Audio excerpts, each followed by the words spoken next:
Hello, everyone. I am Kenny Coogan, and I am on the board for the International Carnivorous Plant Society.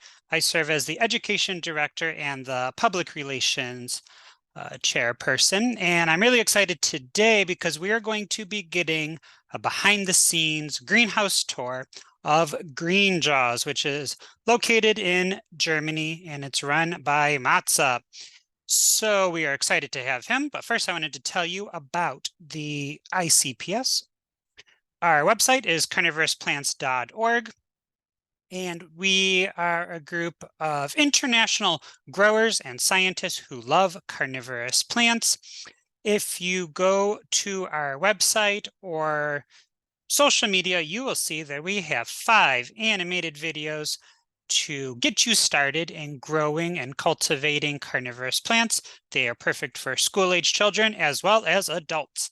And I created a little video follow-along worksheet for elementary students, middle school, and high school students that you are free to modify because it's a Word document. And we want to empower teachers to use our resources. If you want to help support the ICPS, you could become a member by going to this website that is on your screen. And what's really cool about that is you get these beautiful colored newsletters quarterly. A benefit of being a International Carnivorous Plant Society's member is you get access to our seed bank in our ICPS store, and our seed bank is only as good as the donations that our members make. So if you have surplus seeds, please contact our store manager to find out how we could spread the wealth. And another way that you can help our education and conservation initiatives is by going to our other website, and you can buy cool merch, just like my Sarracenia purpurea t-shirt that I'm wearing right now. We have lots of different designs and species, and some of that money goes to conservation and some of that money goes to our Carnivores in the Classroom grant. We do this every August. The grant period is open August 1st through August 31st, and we supply teachers around the world to add carnivorous plants to their classroom. And I imagine you remember that first time you learned about carnivorous plants. It could have been when you're in elementary school or middle school and it fascinated you, and now you're still interested all those years later. So if you want to be supporting those, you can learn more by going to carnivorousplants.org/education. Every year, the first Wednesday of May, we have World Carnivorous Plant Day, where I get over 24 scientists and growers from around the world to create videos on the cultivation and conservation of the plants. And this can be done in any language. So we have videos in German and Italian and English and Brazilian Portuguese and Spanish. So we encourage you to participate. And once again, it's only going to be as good as our members allow it. So if you even have a simple tip, we would love to hear it and spread the news. So this is last year, but coming up in 2024, it will be on Wednesday, May 1st. Another cool thing about World Carnivorous Plant Day is every year we have a photo contest. This year we received hundreds, maybe 500 photo submissions. Anyone, even if you're not an ICPS member, you can submit your photos. Everyone is encouraged to apply. And if you are one of the top 3 winners, you get a 1-year membership to the ICPS. So even though it is only the end of July 2023, you can start taking photos now to get ready for that contest next year. All right, and we are so excited to have Matze. Hi, Kenny, and hi to all who joined the video now. We are very excited to have, we're excited to see the plants. Yeah, I have a lot here in the greenhouse, so here's a little overview, and I think we start the tour now. And as you said, any questions, please type it in the chat, and I will try to answer as much as I can. And also, if you want to see some special plants, please let me know. I will walk there and try to show you as much plants as I can. So I will just switch the camera. And here we go. So let's start here in the front with the flytrap table. So this is the table with all the mother plants, with our cultivars. And as you can see, they were now all in flower, and we just harvest the seeds. So yeah, they are not at their best time, as you know, probably. And now they start growing new traps, and we will cut the flower stem soon. So then we have very nice plants again. And yeah, let's go to maybe some GJ cultivars. I'm sure you're very excited to see them. These are all on this side here, and here are all our own cultivars. And I can show you some here, but don't expect too much at the moment because, as I told you, with the flowers, they're not in the best time. But here, this one is called basmati. It has some, yeah, two types of teeth. So these teeth here are more like a werewolf, and then the teeth, they completely disappear. And you have this one here without any teeth. And when the traps are closed, it looks more like a rice corn. So that's why it has the name basmati. Everyone can see this. Is it okay from the picture, or the quality is quite good? Yes, it looks very good. And Yes. so your Okay. nursery Perfect. is called Green Jaws. So if you ever see a Yes. cultivar with GJ in front of it, that means you created the cultivar. Yes. Exactly. Exactly. So, for example, here's an interesting one. So GJ is for green jaws, and Error is the name of this one. And this one can't close the traps, so it has a gene defect. And you see, I can try as much as I want. The trap never close. Then we have here a very nice one. This one is called Fantasia, and it's a pure upright plant, and it gets a very nice coloration. Is, yeah, something between pink and reddish. And interesting is that the plant never grow under the soil, so it grows on top of the soil. So it's a little bit moving like a snake, and it's a very nice one. Then we have the GJ giant form. You can see some of the first traps. So this one is probably like almost 5 centimeter. Now with the flowers, they produce smaller traps, and now it just start to make bigger traps again. And yeah, the traps usually around 5 centimeter, sometimes more, sometimes a little bit less. Next to it is Goliath. It's also a very giant form. And this is also can easily reach 5 centimeter traps. So yeah, here. And I selected, interesting fact, I selected these tools from a fuse tools seedlings. So it's not a special plant, a mother plant, but there are also giant possibilities inside. Um, Here we have the green Schuppenstiel. So Schuppenstiel means that it has a lot of scales here on the leaf, and this is a almost completely green form. It just get like this trap, a little, very slightly reddish coloration, but mostly it looks like this one here. Um, Here we have a clone which is very yeah, high demanded. This is the GJ Hellcat, and I'm sure most of the people know this plant. And it can also get very huge traps, 5 centimeter, and the teeth are always yeah, inverted and go inside a trap. So yeah, these are the mother plants, and we harvest also nice seeds from them. So every year I'm very excited what else can happen, what else can pop up from the seeds. And yeah, How many what else? how many mother Yeah, plants do you like to keep at a time? I keep always like 4 plants of each clone. You can see here, for example, there's the green zebra. It's 1, 2, 3, 4. And then we go on with the next one. It's the hedgehog. And yeah, I always keep like 4 plants of each. And before I kept 5 plants, 5 pots, but it was too much. We don't have so much space because we got so many new cultivars. So went down to 4 plants each. And that's enough, I think. Here's a very cool one, but it's so hard to propagate. This one is called Pazuzu. It has very strange traps. I'm not sure if the camera can really get it, but it's also with the flower, it's not looking at the best, and new traps will come out now. But this is a very crazy one, but I was not able to propagate it yet. Then here is a very funny one. It's called Pygmy Fuse Tooth. The plant itself is just like 1 centimeter, but it has fuse tooth. So yeah, it's a very, very small plant.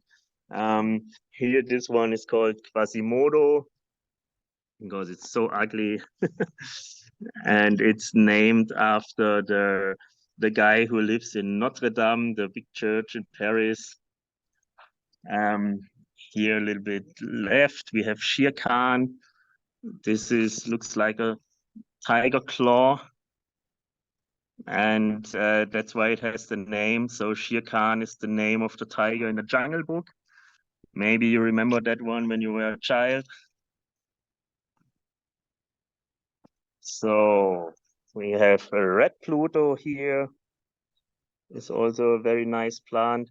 And it's a little bit grown together in the end.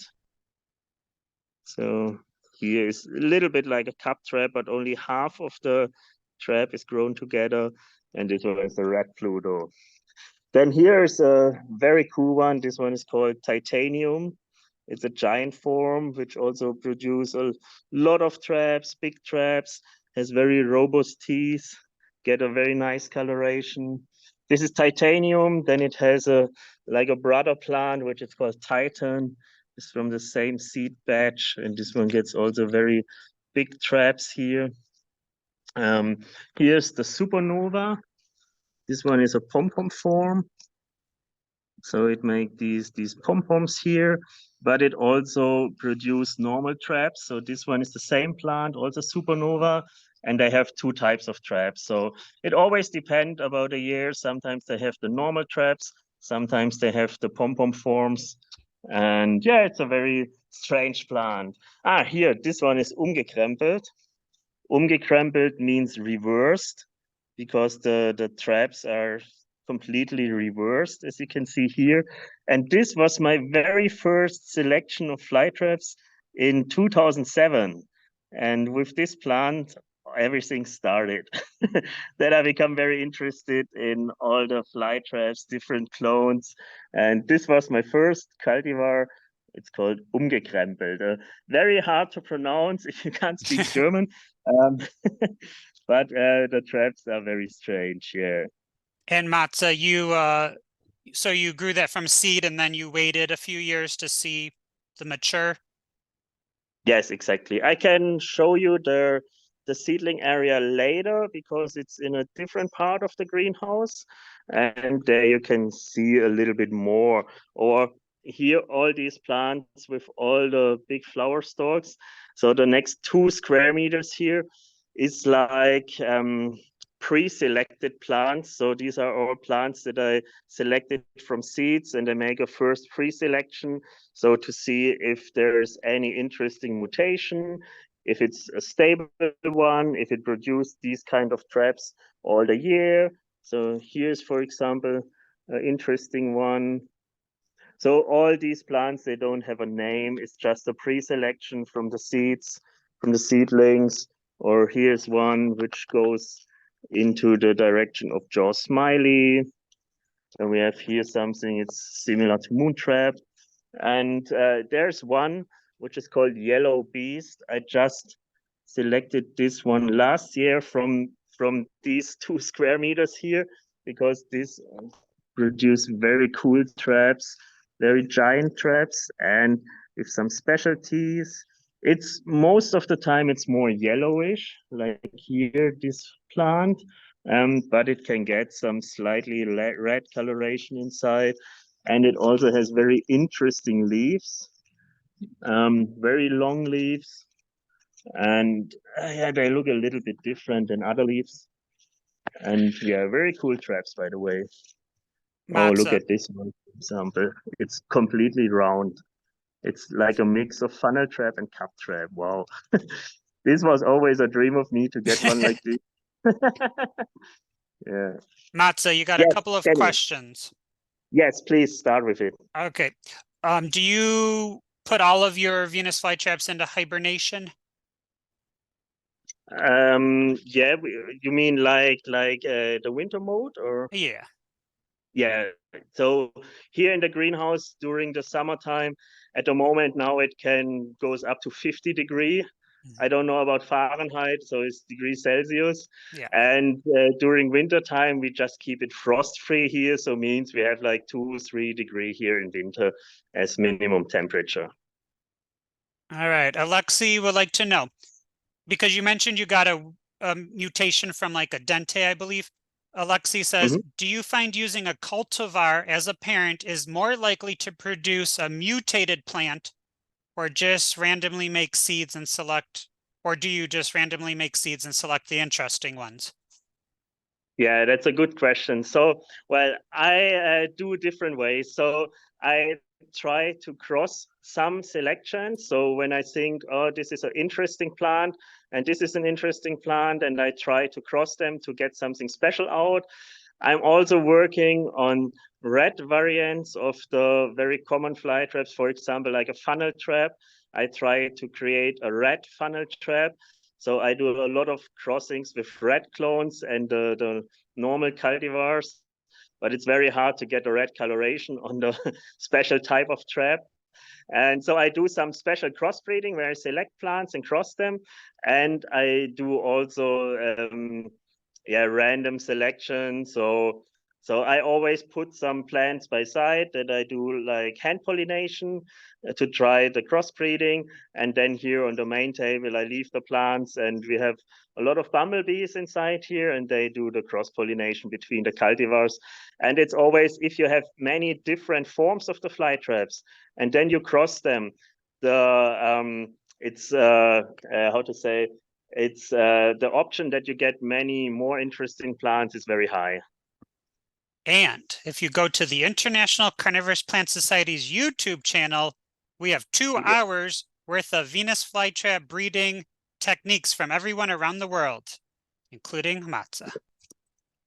I can very recommend it. Thank you. Jim would like to know, are there any improvements on Manticore, Marachi, or Bloody Nurse in the near future? And do you have any alien-like cultivars coming out? I can switch the camera. I can show you some here on this table. So here's one that is very similar to the jaw smiley I showed you before, but here's one. This goes also more into the direction of Montecore. It also has a big trap. Let me check. There are multiple of it. So here too, this one is also like these kind of traps. So yeah, there are some, but I always try to make something new. And if I can make a better version, if there's a better grower or something, I will introduce it too. But I always try to find new clones, more interesting ones. Yeah.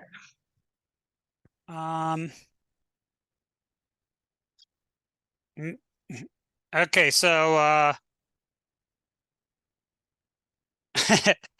we got a question that says from Mr. Are you Asurite? How do you say that, John? Why are Germans so into carnivorous plants? So Matze, please speak on the behalf of all Germans.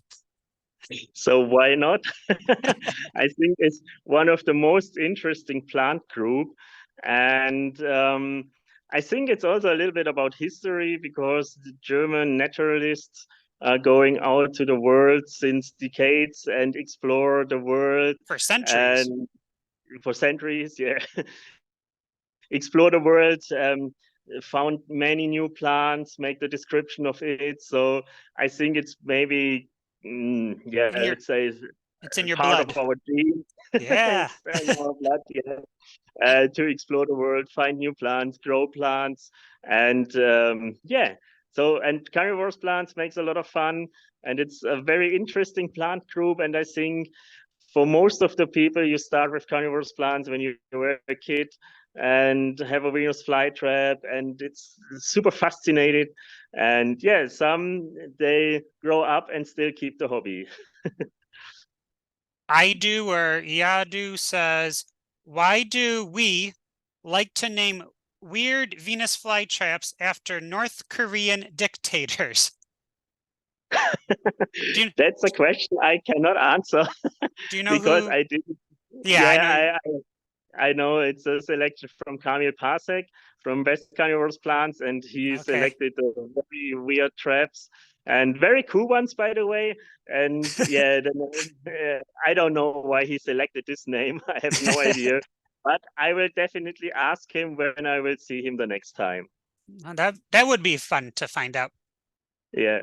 Miguel would like to know what's the largest trap you have gotten? Maybe not now, but like of all time. Yeah, yeah. So the biggest one was at my Goliaths, and it was 5.3 centimeter, but it was like 2 years ago. But I know Jeremiah, he got a plant with 5.6 or 5.8 centimeter on my GJ Montecore. And that wasn't the Guinness Book of World Record. That was something else, right? That was the alien. Yeah. Alien, I think, yeah. All right. So if you want to continue your tour, you might want to do Venus flytrap still, but Jacob really wants to see the biggest truncata you have. Well, okay. Let's go on. We have many more to see here. Yes. I can show you the biggest picture from last year. It was this one. This was at a giant truncata. So this is, yeah, it's more than 40 centimeter. I think maybe 42, 43 centimeter. So it's a very big one. I will change the camera. So, well, the Nepenthes are at the end of the Sarracenia. So I would say let's go to the Sarracenia first, and Sure. after we go to the tropical greenhouse and can enjoy the Nepenthes, and then I will also show you the Truncata. So here in the beginning, this table and the two next tables are all our sales plants. So these plants you can find in the online shop. And here in the beginning, we have all the Sarracenia flava and all the different variations. This is a Rugelii, and we have Ornata. And yeah, now at the moment, flava are not at their best because it's going to August already, and they produce a lot of nectar. Then you get this, it's a kind of fungus, but it's not a bad one because it only eats the nectar, which is here on the lid. It just look a little bit bad because it get these black colors, but it's nothing bad for the plant, and it's just normal for all the Sarracenia. And especially flava, they produce a lot of nectar. And here you can see too, this is a nice purpurea, so completely red one. Yeah. Yeah, and we have many selections here. We have a lot of the Mike King plants because I visited Mike for, I was at Mike's place in England in 2008 for the first time. And since that, I went every year there. And I think I have half of the collection from Mike here. This is a very nice one, for example. This is the F88 from Mike King. It's Ornata from Apalachicola. I'm sure, Kenny, you know the location. Yes. About 4 hours north of me. That's pretty close. Can you For me, it's far away. briefly talk about how you're growing the Sarracenia? Like I see you have the Oh, tables. Can you maybe just talk yeah, about like the water and yeah, we grow them very simple. So for all the sales plant of Sarracenia, we use pots with 11 centimeter in diameter. So that's our standard size. And at the moment, we have a mix here of peat, perlite, and sand. A very loose mix. I can show you our mix later when we are at the potting table. But we will change in this winter. We will repot all the Sarracenia. So always during winter time, we repot the Sarracenia, and then we will pot them in a peat-free mix. So all the plants we sell next year of Sarracenia will be potted peat-free. But I show you later more about the soil mix when we are at our potting table.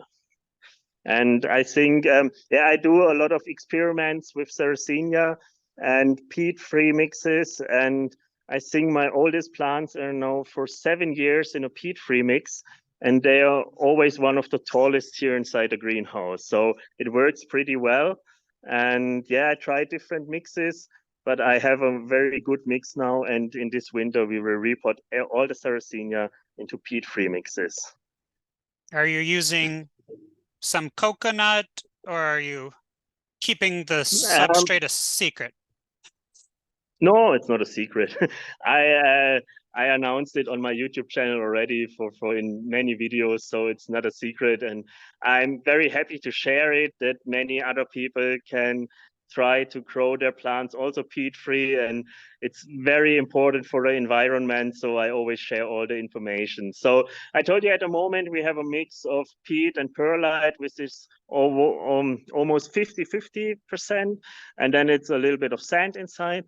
And the new mix is like pine bark, perlite, and sand.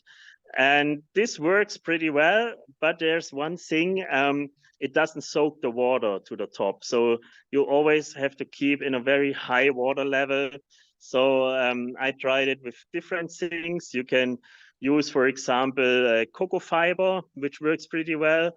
But we did it with wood fiber now. So we put wood fiber in the mix. So we have like pine bark, wood fiber, perlite, and sand. And this is our mix, which we will use for all the Sarracenia, which is peat-free, which is acid, and it will soak the water to the top of the pot. So it works very well for all the Sarracenia then. Very good. IDU says, Matze, you said in your last video that the Bumble Bees flew away. What exactly did you mean? We had a box here with bumblebees for pollination. It's still here. It's this box. So let's have a look inside here. So this was the home of the bumblebees, and they're not the cleanest ones. But if we take a look inside here, I try to get it open with one hand. Yep. So this was the home of the bumblebees. And as you can see, they produce a lot of waves, or how do you call it? Maybe like I don't know combs. The English. Yeah, like little homes. Here is one which can't come out of it. And there's still some nectar inside of some. But the bumblebees, they stay inside here just for 6 to 8 weeks, and then they fly out because the nest is full, and they fly out to find another nest, make a new nest, make a new population. So it always hold for 6 to 8 weeks. And that's it. And we had the bumblebees here in spring for pollination on all the Sarracenia here, and it works pretty well. We have super big seed pots, and I think we have millions of Sarracenia seeds this year. And for me, it was a super interesting experiment because we have so many different plants here inside the greenhouse and have a high genetic potential. So when I do crossbreeding and select the plants by how they look like and try to make some crossings, with what I think, this could be interesting. There could be something interesting coming out. But the bumblebees, they don't go how they look like. They fly to every flower, and maybe in some plants you have a very interesting genetic. Even the plant itself doesn't look very spectacular. So Yeah, the bumblebees don't go about this, and they fly from flower to flower. So I got all the genetic potential I have here in the greenhouse, and I'm super excited what will come out here from all these seeds. Gods says, very interesting peat alternative. And Miguel says, are round traps harder to get larger than like the elongated ones, like the alien shape? So basically, like, does the cultivar determine how large a trap can get? So if I understand right, you mean what is how can I know what is the biggest size of the trap, or what are the parameters for it, or? Yeah, like does the trap shape help or hurt the Okay. biggest size you can get? Okay, I understand. Well, I think there's normal looking fly traps that are very, very large. yeah, but also the traps which are super curved, like in the Montecore or Jaw Smiley Alien, they're super curved. They have very long and elongated traps too. Maybe it matters for the size, and they get very long traps too. But the function of the trap doesn't work very well. So a normal trap which has a big size is much more attractive to me. All right, very good.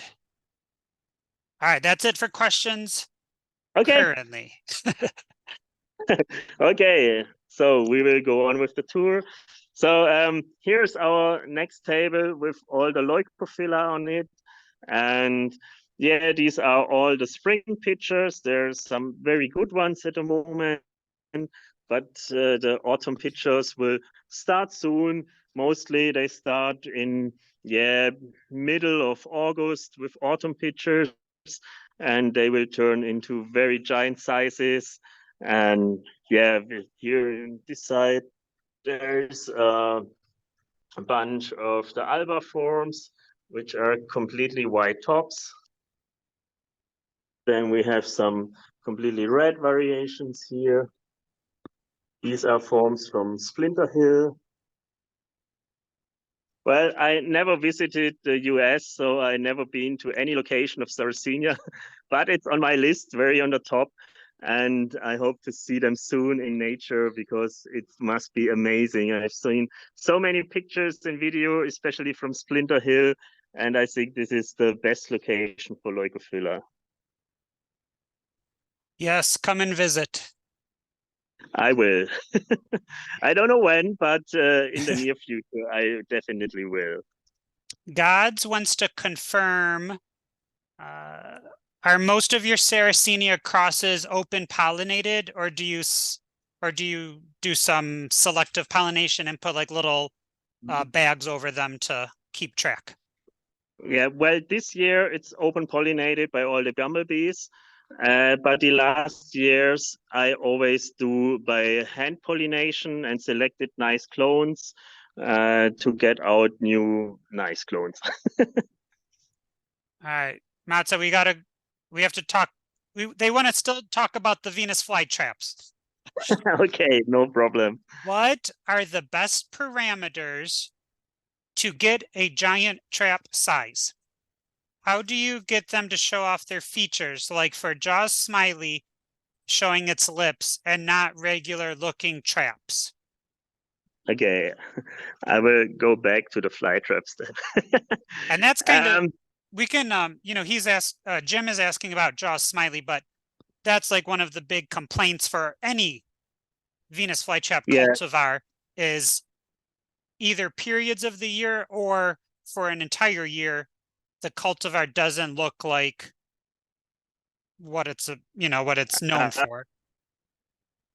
yeah. Well, they do the biggest traps always in, yeah, let's say in spring when they come out, they do very giant traps. And then during the flower season, which is right now, they produce very small traps.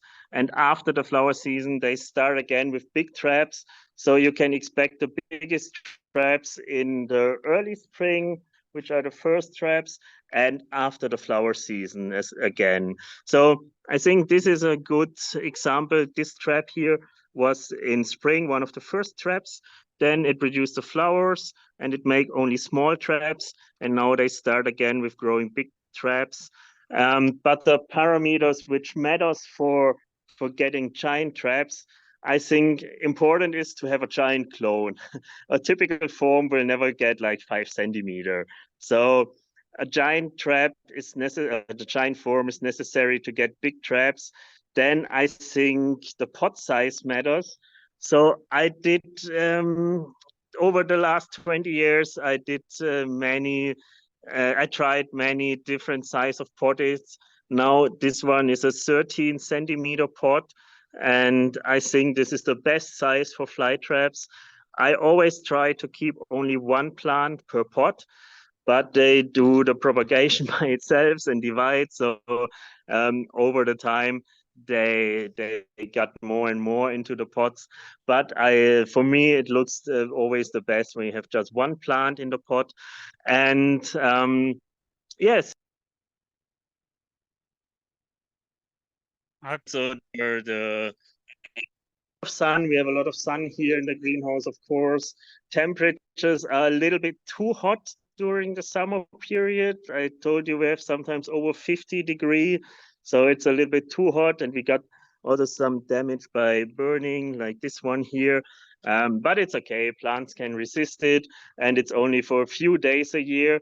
Then we keep the water level like 3 centimeter. You can see here, we use only rainwater. And yeah, of course, the soil matters. So here we have a very loose mix. I will show you later when we're at the potting station, I show you our mix. And it's a very loose mix. It's like 50% of peat, 50% of perlite. And then we put also some sand inside. And I think the sand is necessary to get a good coloration. So yeah, all in total, to get giant traps, you need a giant form, you need a good pot size, you need a good soil mix, you need a lot of soil, a lot of water, and that should be fine to get giant traps on it. Do you think that small plants or young plants need a dormancy still? Yes, I think so. So all the plants have in nature, they have a dormancy. So why should we change this when we get them into cultivation and break the nature? And maybe they grow up faster, but you get stronger plants if you give them dormancy. So here I grow all plants in the same conditions. Doesn't matter if it's a seedling, if it's a big plant, we always make a dormancy here. What do you personally do in the winter? Do you just focus on the Nepenthes? Is there any care needed for the Sarracenia and flytraps? So winter time is a very busy time for us because in winter time we repot all the collections.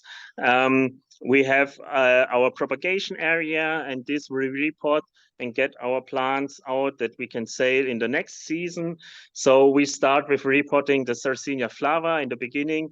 This is our first plant that we repot, and this is in October already. Then after flower, we go on with Leucophylla, and after we go on with the other Sarracenia species. But the Flava and Leucophylla collection is the biggest one here. So we always start with this. And we start in October with all Sarracenia, and then it's mostly February when we end with Sarracenia, and then we go on with flytraps. But our mother plants, we doesn't repot them every year. I think this is also a factor which matters, because you get the biggest plants not in the year when you repot it, you get them in the year after. So we repot our mother plants only every 3 to 4 years. And because when you repot them every year, they never stable perfectly in the pot. And when they are stable in the pot and you divide them again, repot them again in the next year, you never get a point when they get the best size. So That's why we report all of our mother plants. Doesn't matter if it's Sarracenia, flytraps, cephalotus, or what else. We do it in a period of 3 to 4 years when we report them. But wintertime is super busy here. During the summertime, we are very busy with packing, with flower shows, with garden markets. And in the wintertime, we have to prepare all the plants that we have enough to sell in the next season. John Endy, who, if you go to the ICPS's YouTube channel, you can see him participate in a roundtable about Byblis. He says, Matze, I feel you there. I grow a bunch of Byblis and have never been to Australia. I grow also a few Byblis gigantea, also with the bugs on it. I try to show you them, but they are so small and very, very fast. So here's my area with Byblis gigantea. And let's try to find some of the bugs which live on the plant. But it's very hard to get them, also with the camera them. It's more easy with Bovidula and the bugs because they are much bigger. Here is one.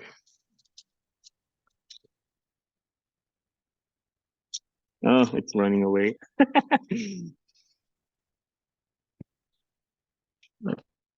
Here is one running. Oh, it's on the other side. It's very hard to filming the bugs, but all these Byblis gigantea here are with the bugs.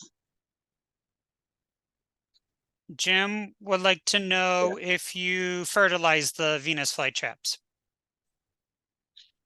Yes, but only when we repot them. I put 2 or 3 balls of Osmocote inside, and this works for 6 months. And after 6 months, all the fertilizer is gone. Now the plants are in the pot for the 2nd year, and they doesn't have any fertilizer since 2 years now. And you see they are grown very, very nice, have a nice coloration, nice size. And yeah, they have good flowers, a lot of seeds were produced. So yeah, it doesn't need to fertilize them because here in the greenhouse today, from time to time, they catch an insect and it should be enough for them. All right, so you take a baby Venus flytrap, you pot it up, and in the soil is already the Osmocote, or do you wait a little bit? No, when we saw them, I will go to our seedling area. These are the seedlings from last year. And we just saw them. They never see a fertilizer yet. It's there in the end. So it's time to repot them now. But here are the babies. So all these flytraps are 1 year old now. And we saw them in our soil mix, which is peat, perlite, and sand. And yeah, some of them have a bigger size already. Some are still small. And now we start repotting them and get them into big, not single pots. It's called multi-plate. So you have like 150 pots on one plate. And so every seedling gets like a single pot. And but no fertilizer. It's just a small pot, like 3 centimeter in diameter. So it's very small, and there's just one plant inside. And they get the nutrition from the peat, which is inside. And when they grow up a little bit, and they have a size of like 4 or 5 centimeter in diameter, we put them in a single pot, and then we put 1 ball of Osmocote inside. Jacob, who lives in Michigan, says he's seen wild Sarracenia purpurea. And Idu says, what is your opinion about the purpurea in Sachsen and a few bogs? So In Germany? yeah, in Germany. Yeah, where we have, I know one bog in East Germany. There's a population of purpurea. I visited in, I think 4 years ago. I was there the last time. And it's a very small bog. So this bog itself is maybe just 200, 300 square meter maximum. It's super isolated. It's directly at a main road and surrounded by a deep forest. So the purpurea grow just in these 300 square meter, can't go out from there.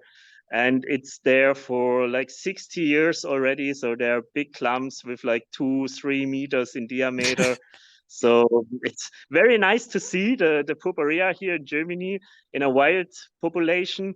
And yeah, they are super isolated there, so nothing can matter us. And I think it's a safe location and we don't have to worry that it can go around there. How long does that area freeze or get snow? Well, in Germany, it very depends if you're in the south or in the north of Germany, but we have very strange temperatures. So in winter, we can get like minus 20 degree. In summer, it can get up to 40 degrees. So we have a range of 60 degree, which is very hard. But in this area in East Germany where they grow, they have cold winters too. So minus 20 is possible there. So normally in winter, so here in my area, I'm located very close to Stuttgart, which is South Germany. Every winter we have like minus 12, minus 14 degree. It's only for a short period, like maybe 2 or 3 weeks, but we have always minus 12, minus 13 degree. But in some years, we also have minus 20 degree here. So it can get very cold in winter, yeah. Earlier, you were mentioning that some of the Venus flytraps for a couple of days in the summer might burn. Mohammed Yeah, wants to know, do you use any shade cloth? no, as you can see at the roof, there's no shade anywhere. So full sun is coming inside here.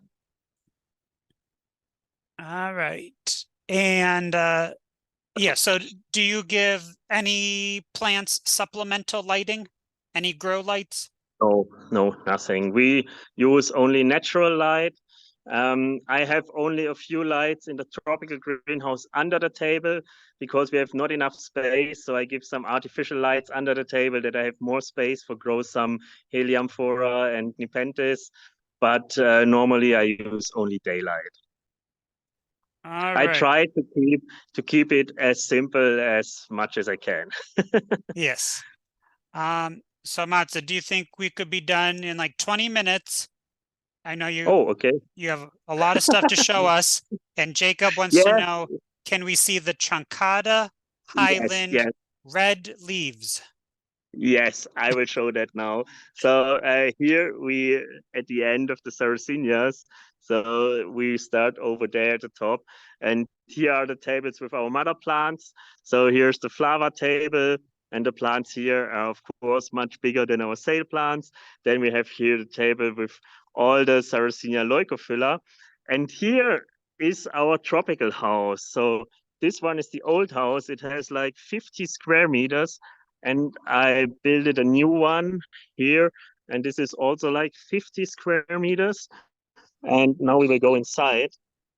So that's how it look inside here. Give you a little overview. So I'm also a plant collector of tropical fruits and all the trees there in the back. These are tropical fruits which I grow up from seeds. I travel a lot of times to Asia over the last years. And always when I eat some delicious fruits, I bring the seeds. For example, the big trees here, this is jackfruit, is the biggest fruit of the world. We have papaya, cherimoya, we have durian, so we have many fruits. We have different bananas. This cactus here is dragon fruit. I'm not sure many of you know it. And this is our tropical house here. So with all the Nepenthes inside. And I told you before, I built a new tropical house there. So at the moment, I'm moving plants around. That's why it has some free spaces, or in some part, it looks a little bit messy because I try to arrange everything new. And at the moment, we have our summer break. So the shop is closed for the next 5 weeks. And I want to get everything done here in the tropical part that I move out all the sales plants, all the propagation. I want to move to the other house. And in this house, I want to keep only our mother plants, put them into new pots, big pots, and get a little bit space between all the pots, because now they are always standing pot to pot and doesn't have enough space. But this area here, all is propagation, seedlings, and so okay, we go to the truncata first, that we not forget it. At the moment, it doesn't have many pictures. This is the truncata with the red leaf. So you can see here, this is a new leaf and it's completely red colored.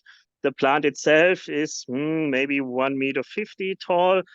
It just had a flower. So it's gone for a few days now. And it had like 2 flowers at the same time. That's why it doesn't produce many pictures at that time, and they just grow. So here's the newest picture which grows out now. Here's the next one. And at the moment it doesn't have very giant pictures on. And the one I showed you before, the dried one from last year, was the biggest, and it has 2 bazaars here in the pot. And one of them makes a giant picture already. So this is maybe like 20, 28 centimeter tall, not really 30, but almost. And just opened a few days ago. The peristome is not completely developed. But you see they have a very strong row here and make big leaf jumps. So this was the first leaf, this the second, this the third, and this is the third. This was the biggest one at this one, and here the next one also. It started with this leaf, and now we have this leaf here, just to compare how fast they grow. So I think they will make giant pictures soon. Here's an old one from last year, still hanging. So this is the big giant truncata. Not so spectacular at the moment, but I think in a few weeks it will have the giant pictures again. Then here on this table, in this corner, we have many different truncata and Robcantli. So here's another one which has a green picture with red peristome. We have different truncata seedlings. Here's a nice one from exotica plants. Also more greenish picture with red peristome. Then we have different Robcantli. So here's one with a very nice picture at the moment. And this one is a female Robcantli. I have like, I think 10 different clones from Robcantli. And this one is the female. It just had 3 flowers. And the flowers were ready in February when I was in the Philippines. So myself, she had to pollinate it. And I pollinate one with Trusmatiensis, one with Robcantli, and one with Truncata. So the seeds, I think they're ready in maybe 1, 2, 3 weeks more. The seeds should be ready. And not much seeds will come out. But luckily I had 3 flowers and could make all the crosses I want to make. Then here is another Robcantli.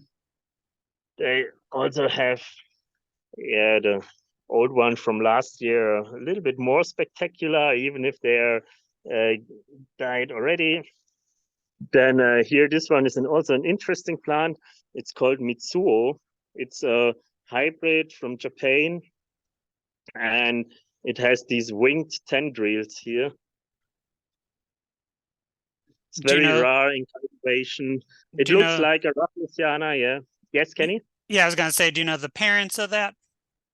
Well, there is an official description of it. It's something with Rafflesiana. I think Northiana is inside. It's a multiple cross with maybe like Mirabilis winged or something. Nah, it's a cross from, I think, from the 1960s. It's a super old cross, and I think they didn't have the Mirabilis winged at that time. Anyway, it's a big mysterium about this plant because actually, it should be a hybrid between 4 different Nepenthes, but it really looks like Nepenthes rafflesiana. Yes. And there's also the Nepenthes rafflesiana variante alata, which make these wing tendrils, and this plant looks exactly the same. So there's a little bit of mysterium about this plant. And yeah, we not really know if it's a hybrid, if it's a pure species, but anyway, it has produced some very nice pictures. And the area that we're in now, are you considering this a highland or a lowland setup? Yeah, this one is a highland setup. So we have here, I turned it off before, but here's our cooling system. This is a fan which is running all day. And behind there's a wall of paper where water is running down, and it's soaked the air from outside. And the air comes through the paper and get cooled. And then here inside we have at daytime we have like 25-degree, and during the nighttime we have like 15, 16-degree. So this is a real highland greenhouse. For some species like this Mitsu or maybe Rafflesiana, it's too cold. That's why they get all the red coloration here on the leaves. And also for some truncata is maybe too cold. So they get all these red coloration on the leaves. Well, it's not bad. It just look not so nice, but plants doing well. And I also grow a Nepenthes bicalcarata inside here under my highland conditions. And it also produced some smaller pictures. And you can see it also get the red spots on the leaf, which is just a damage because it's too cold, but not bad for the plant. Yeah. Well, it's not the optimal temperature range for bicalcarata, but it grows. Here's a nice bobice crossed with Vicii. Yeah, here this is also a very nice hybrid. It's an exotica hybrid with a very long name. I always forget it. Where's the tag? Um, oh, the tag is missing, but it's something with Lovii and Spectabilis, VGI, and multiple hybrid. I always forgot the name. Dom would know it now. But it has a very nice peristome. This is freshly opened picture. It get more dark coloration by time. And also from the back side, it looks very interesting. And then it gets a very, very dark coloration. Like this one, it turns completely black. Jacob wants And to know if it's Lovii Vicii times Bassiana times Vicii times Maxima times Vicii. yeah, exactly this one. Jacob would also like to know if you have a truncata times Merliana. No, I don't have that. And Mohammed wants to know, do you use the same soil recipe for all the Nepenthes? No, no. Here I have a, let's go out of the fog. I have another mix. Here's a nice Pinguricula, by the way.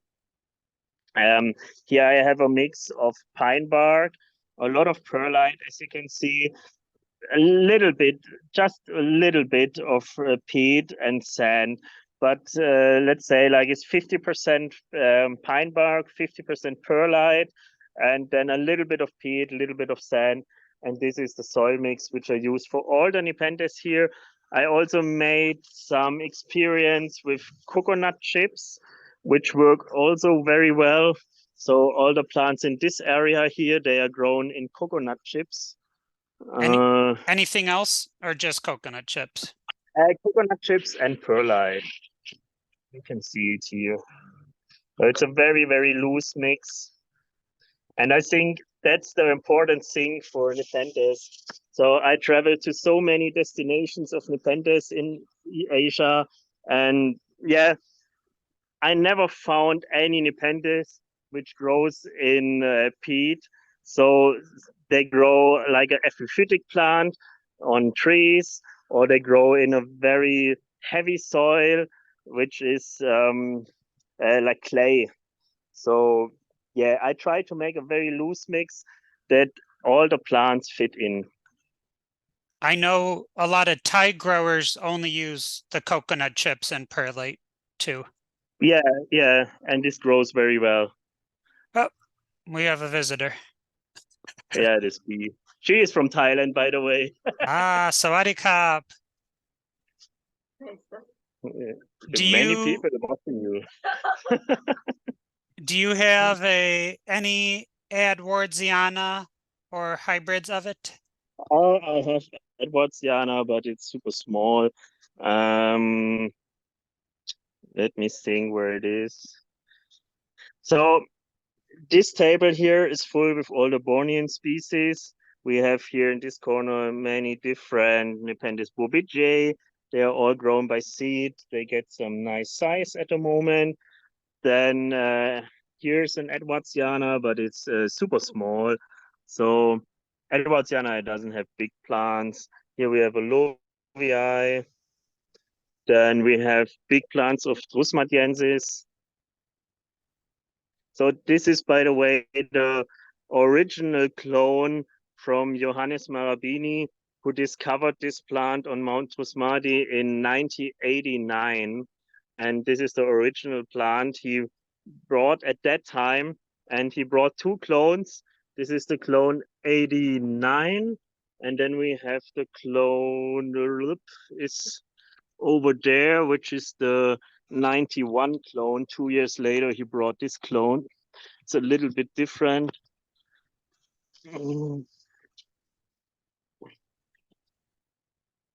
Here, this one. So here's the comparison of both clones.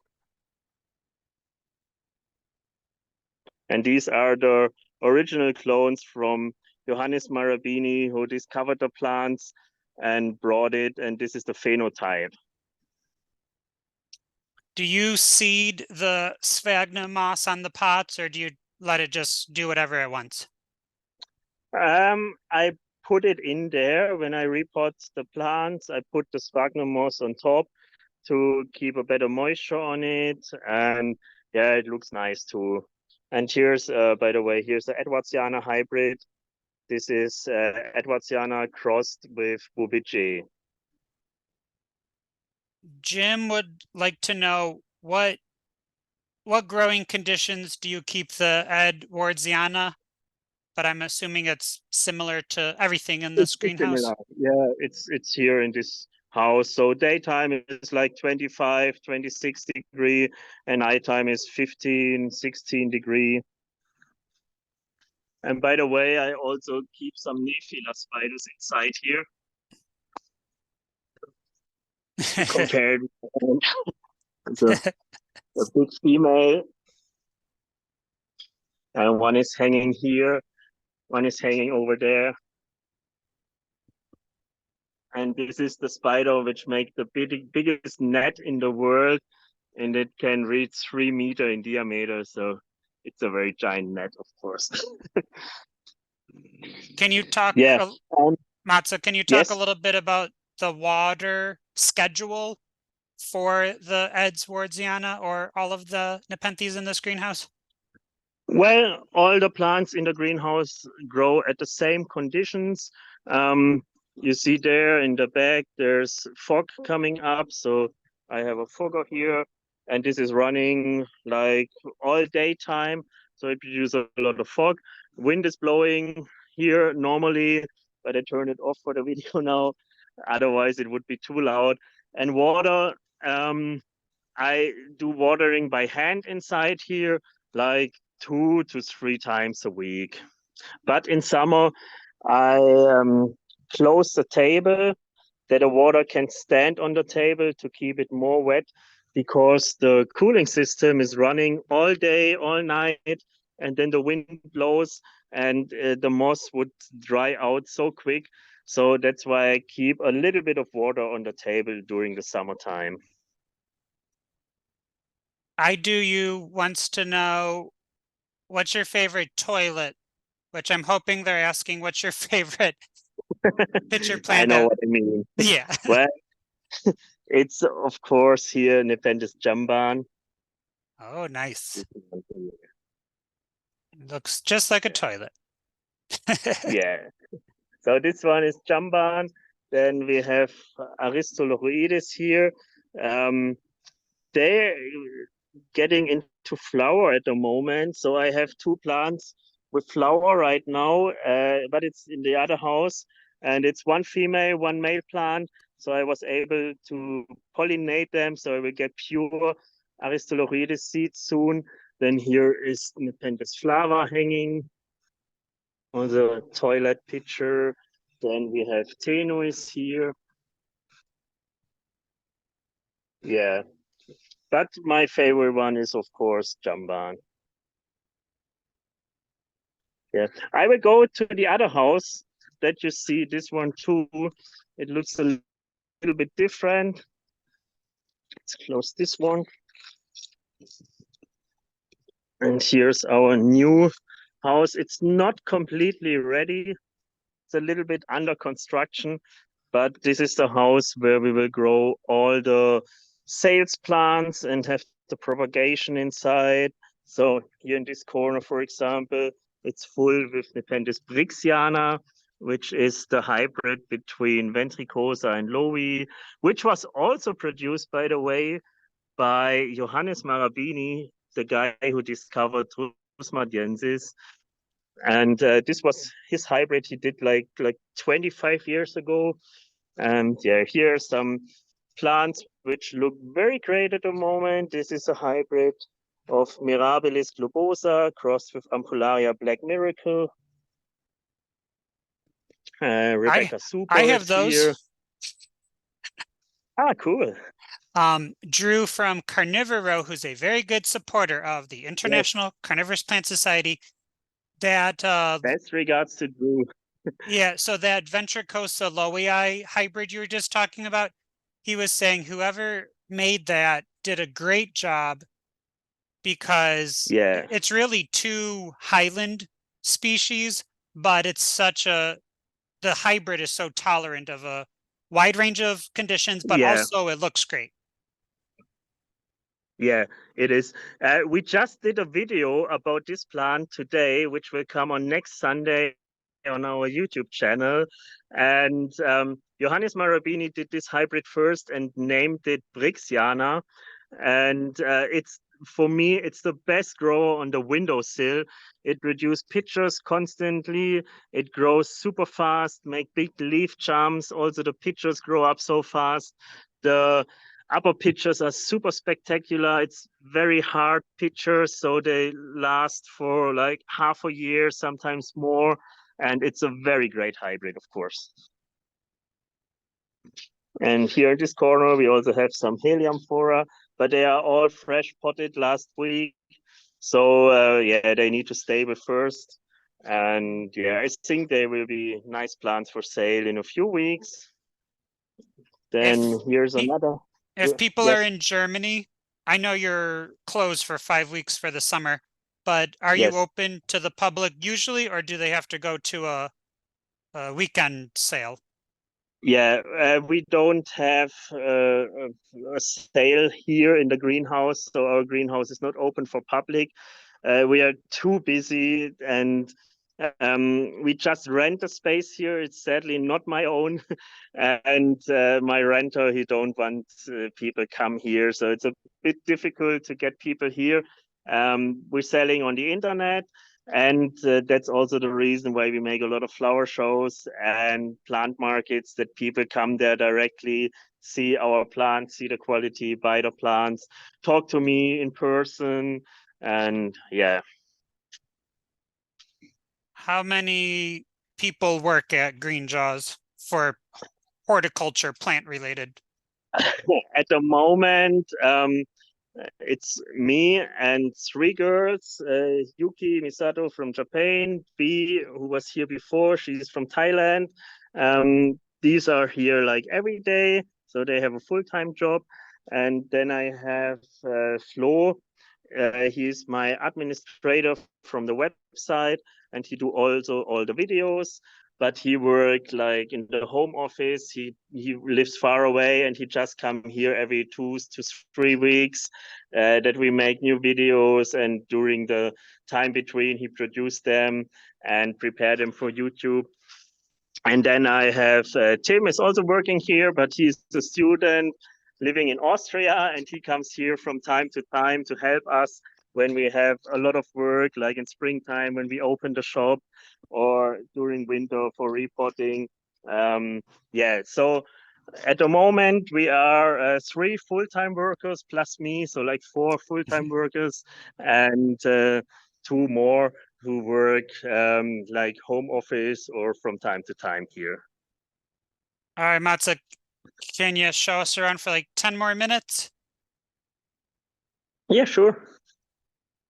I Well, I have enough time, so we can, from my side, we can do as long as you want. As long as people interested, I can show you around. People are still hanging on. So, yeah, okay. I changed the camera. So in this area, we have also a few sale plants. We have here some Sarracenia seedlings. So these are the seeds I sown in spring, and it's the germination of this year. For example, here's a cross of Timothy King crossed with Soros. And all these crosses I made by hand. So last year, these are crosses from a couple of years ago. I just start selected now. And yeah, let's spend a little time here in this area. So yeah, this is a cross of a red leucophylla with a flava aureophylla cross. And my goal was to create a red plant which has white inside and it's super winter hardy. And yeah, I did the first selections of the batch. Yeah, some are interesting, some are not so interesting. Then here we have some white tops with a red splotch here inside. And yeah, all these here are seedlings, different seedlings. They are 2 years, 3 years old now. And this is a multi-pot plate, like I told you before, and we use the same plates for fly traps too. And then we can take them out easily from here and put them in a pot, in a single pot. And yeah, it's always a problem with the moss because the moss is like super weed and overgrows some of the plants, especially the small fly traps. Sarracenia can resist it. And yeah, some are much taller, like in these pots here. These are much smaller here. Yeah, but these are all seedlings. And now they're in a size where I can select if something is interesting or not. Oh, bumblebee. This one could be a queen. This is a good question that I want to know too. Gods wants to know, what do you do with the spent substrate media? Because you were mentioning that you repot them, every year, and then when they get older, every couple of years. And I struggle with what to do with all that spent media too. Just So the old compost media. it, or yeah. Well, we have a vegetable garden outside, so we compost it and use it in our vegetable garden. But you can also put it like in big pots. Like I don't know what is the English word for it, but here in Germany you have the big pots like this one.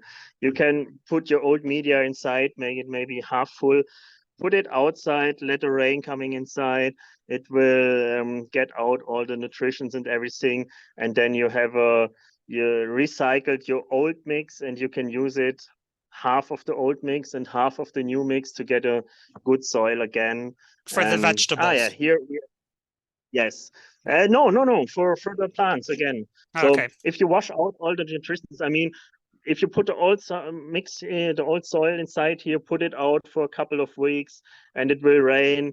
All the water will get out all the nutritions, and then you have your old mix cleaned up, and you can mix it with new soil, like half of the old, half of the new, and then you have a new media which you can use for your plants again. Otherwise, if you want to make a bog garden, you can put your old mix inside there. Yeah, many options. By the way, here we are at our potting station, and this is our soil that we use for Sarracenia, flytraps, cephalotus, drosera. And as you can see, it's a very loose mix. As I told you before, is half peat, half perlite, and then a little bit of sand. And this is our loose mix. And the advantage of the perlite, when you put like 50% perlite inside, it's super loose, so roots can easily get down. You have strong roots, and strong roots means also big plants. So that's why we do a very loose mix. I always mix it here inside. And yeah, this is the mix for all the plants. And here's our Nepenthes mix.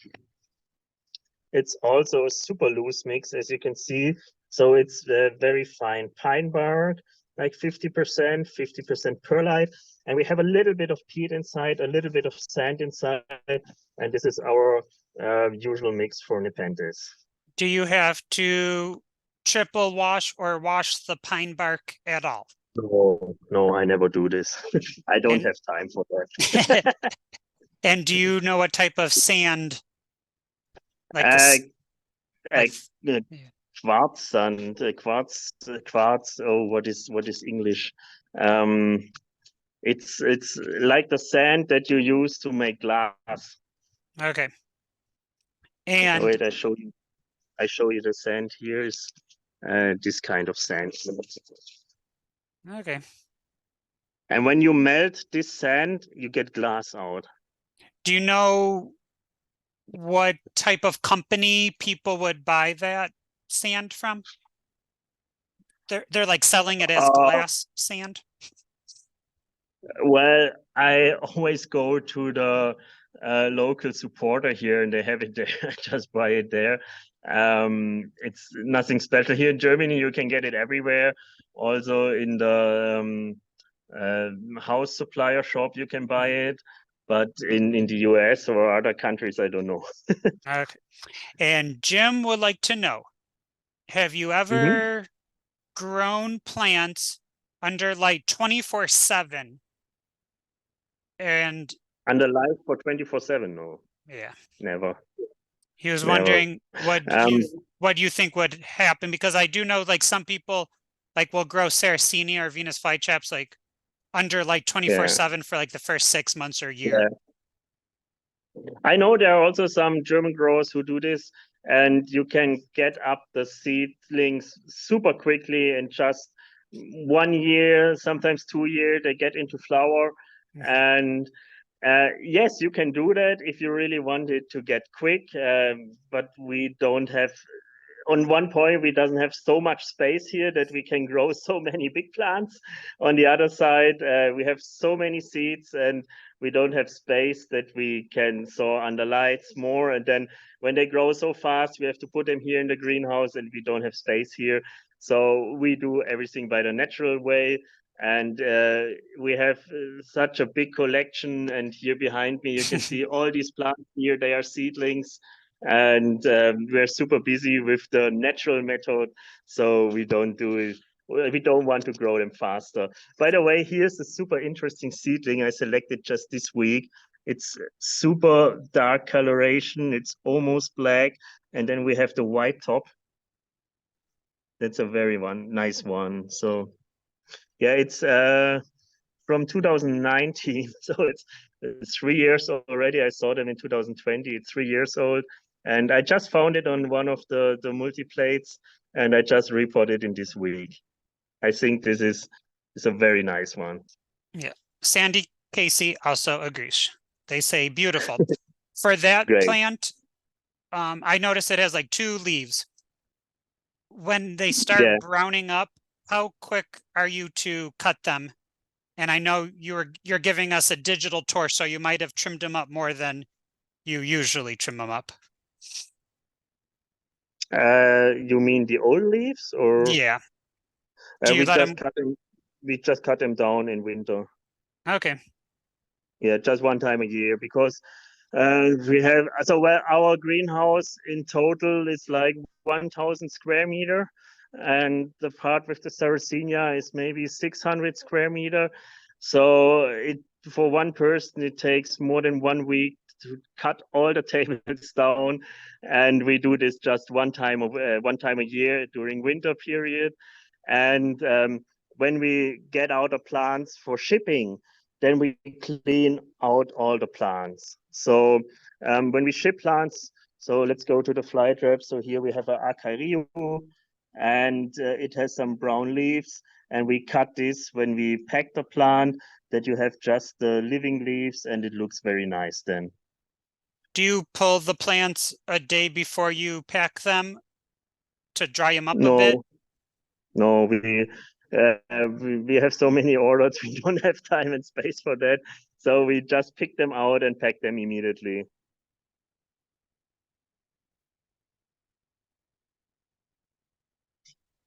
Yeah, and this is a new area here too.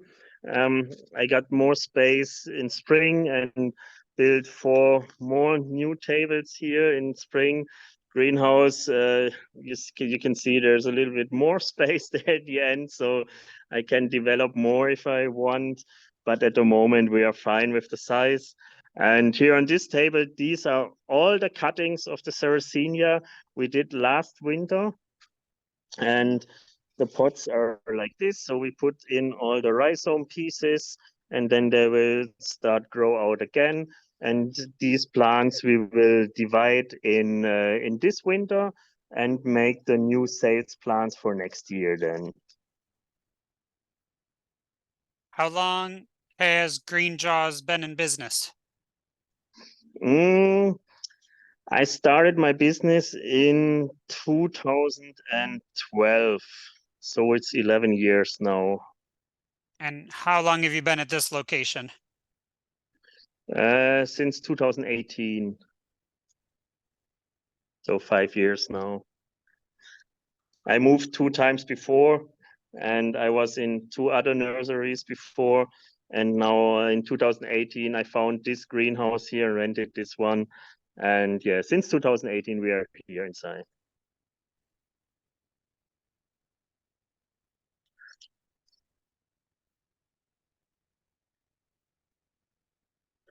And this area was also new in last year.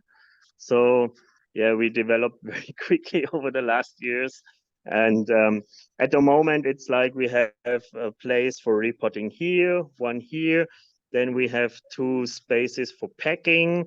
And now I want to change it a little bit. So I want to make 4 packing spaces here.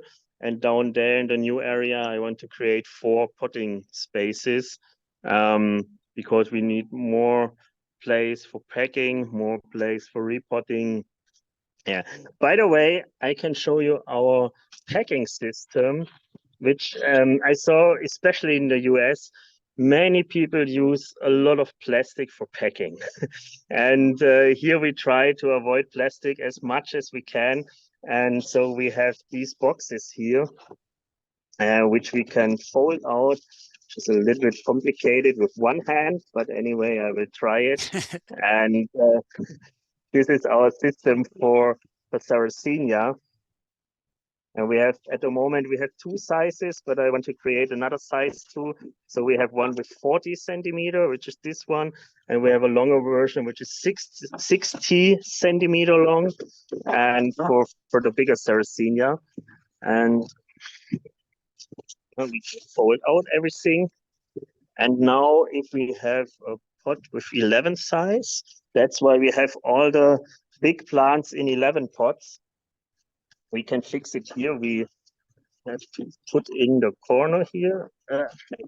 Sorry, it's a little bit difficult with one hand, but we can put in the corner here, and the pot fixed exactly inside here, like this. And then on the other side, we can do the same.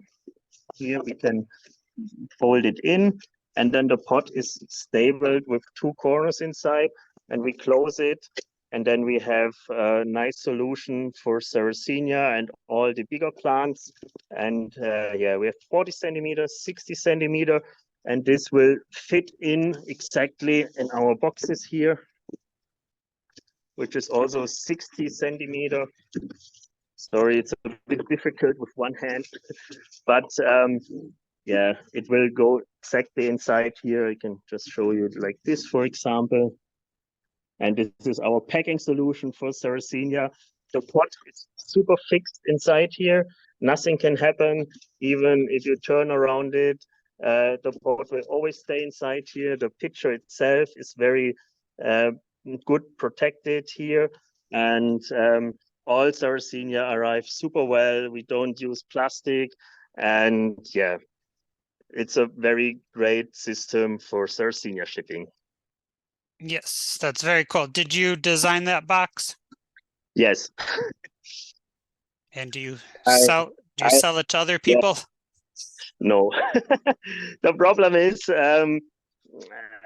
I don't have much space for warehouse where I can keep many pallets inside with all the boxes. So space is always a big problem here, and I can't sell it to other people. But for ourselves, it's a good packing solution. Yeah. All right, we got a couple more questions, and then Please. unfortunately, we have to go. Jim would like to know, will you ever be able to export to the US or other countries? Yes. So at the moment, we are selling our plants only here in Europe, but I'm working to it that I can sell to other countries too. But probably it will concentrate then on the winter time when all plants are in dormancy. It's best for the plants, it's best for us because we don't have the busy time in Europe when we have to ship the plants, so we can concentrate on other countries. And maybe I can make it in this winter that I can try to make the first shippings around the world. And Gads wants to know, do you have any plans for tissue culture?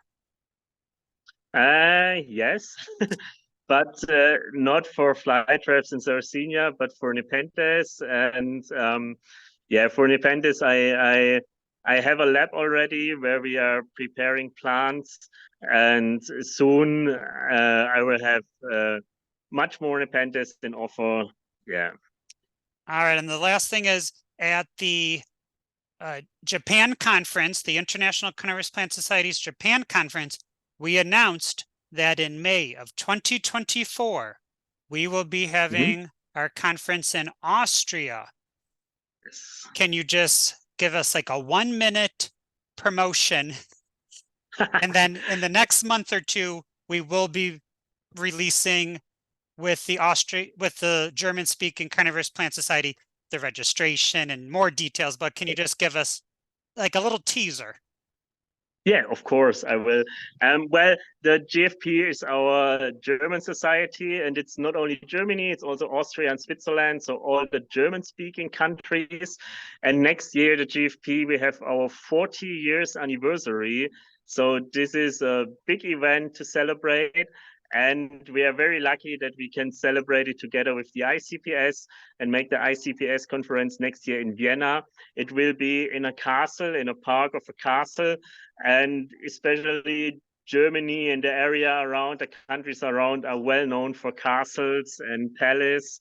And there in Vienna, they have a very nice castle. We had our general meeting there it's like 5-6 years ago. So I know the location already. Vienna is a super nice city. So you should all come there and spend a couple of days there that you can see Vienna.